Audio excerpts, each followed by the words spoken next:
সকালটা ভালো গেলে মনে হয় সারাদিনটা ভালো যায়। তো হ্যালো এভরিওয়ান, আমি একটা নতুন ভিডিও নিয়ে চলে এসেছি। তো ঘুম থেকে উঠেই মাথাটা আসলে নিচ্ছিলাম, কারণ রাতে মাথায় তেল দিয়েছিলাম একটু।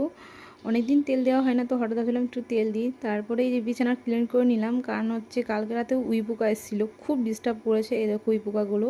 আর মরেও গেছে সকালে দেখি। আর এরপরে আমি এই সব বিছানা একদম পুরো একদম ক্লিন করে নিলাম, গুছিয়ে নিলাম। আর আমি এটা মিশোটা থেকে অর্ডার করেছি কালকে দুপুরবেলা দিয়ে গেছে, কিন্তু আমার ভুল অ্যাড্রেস দেওয়ার জন্য এটা আমার বরের কাছে চলে গেছে। মানে আমার বরের নাম্বারটা আমি দেওয়া ছিল, ওটা আমি খেয়াল করে দেখিনি। তো যাই হোক, হাতে পেয়েছি রাতে, আর সকালে এটা খুলে ভাবলাম আজকেই শুরু করে দিই খাওয়া। তো ওয়েটটা বাড়ছিল একটু আমার, ওই জন্য ভাবলাম একটু খেয়ে দেখি কি হয়। মেবি ওয়েট কমবে না, বাট আমি ভাবলাম যেটা খাই।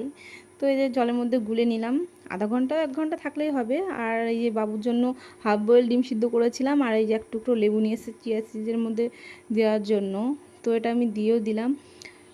তো জানি না উপকারিতা কি পাবো না পাবো, বাট খেয়ে দেখি কদিন কি হয়। এই যে বাবু আর আমি এবার খেয়ে নেব। আর একটা জিনিস যেন কি, ওয়েট কমাবো কমাবো ভাবলে কি হবে, আমাদের বাঙালিদের না ওয়েট কমানো হয়ই না। আর এরপর আমি যেগুলো গোছাচ্ছিলাম, তারপরেই বর ডাকছিল বাইরে থেকে, তো গিয়ে দেখি এই লুচিগুলো নিয়ে এসছে।